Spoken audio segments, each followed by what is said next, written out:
ഇന്നത്തെ നമ്മുടെ work സൺസൈഡിൽ point ഉള്ള കേട്ടോ. അപ്പോൾ ഇവിടെ ഉപയോഗിച്ചിരിക്കുന്നത് ഗുഡ്വില്ലിൻ്റെ 2-വേ ജംഗ്ഷൻ, സാധാ ജംഗ്ഷനാണ് ഉപയോഗിച്ചിരിക്കുന്നത് കേട്ടോ. നല്ല ഹെവി ക്വാളിറ്റി ജംഗ്ഷനാണ്.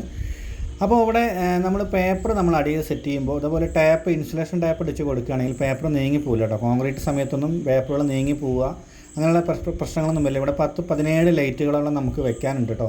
അതുപോലെ 3-വേയും 2-വേയാണ് നമ്മൾ ഉപയോഗിക്കാറ്.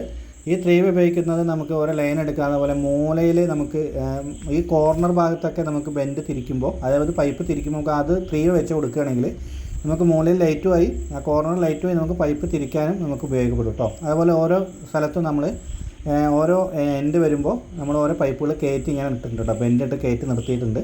ഇതിൻ്റെ അളവും കാര്യങ്ങളൊക്കെ കറക്റ്റാക്കി ഇട്ടിട്ടുണ്ട്. ഇതാണ് ഈ രീതിയിൽ നമ്മൾ മേലെ കൂടെയാണ് പൈപ്പ് ഇട്ടിരിക്കുന്നത് കേട്ടോ. ഇവിടെയും ഗുഡ്വില്ലിൻ്റെ പൈപ്പ്, കോൺക്രീറ്റ് പൈപ്പാണ് ഉപയോഗിച്ചിരിക്കുന്നത്. എല്ലാ പൈപ്പുകളും കമ്പിയുടെ മുകളിലൂടെയാണ് ഇട്ടിരിക്കുന്നത്. കാരണം അടിയിൽ കൂടെ ഇട്ട ക്രാക്ക് വരുന്നുള്ളത് 100% ഉറപ്പാണ് കേട്ടോ. അപ്പോൾ ഈ രീതിയിലാണ് ഞാൻ പൈപ്പ് ഇടാറ്. അപ്പോൾ നിങ്ങൾ എങ്ങനെയാണ് പൈപ്പ് ഇടാറ് എന്നുള്ളതൊന്ന് കമൻറ്റ് ബോക്സിൽ അറിയിക്കുക. ഈ വർക്ക് എങ്ങനെ ഉണ്ടെന്നുള്ളതും നിങ്ങൾ കമൻറ്റ് ബോക്സിൽ ഒന്ന് അറിയിക്കുക കേട്ടോ. അപ്പോൾ ഈ വീഡിയോ ഇഷ്ടപ്പെട്ടാൽ ലൈക്ക് ചെയ്യുക, സപ്പോർട്ട് ചെയ്യുക. Thank you.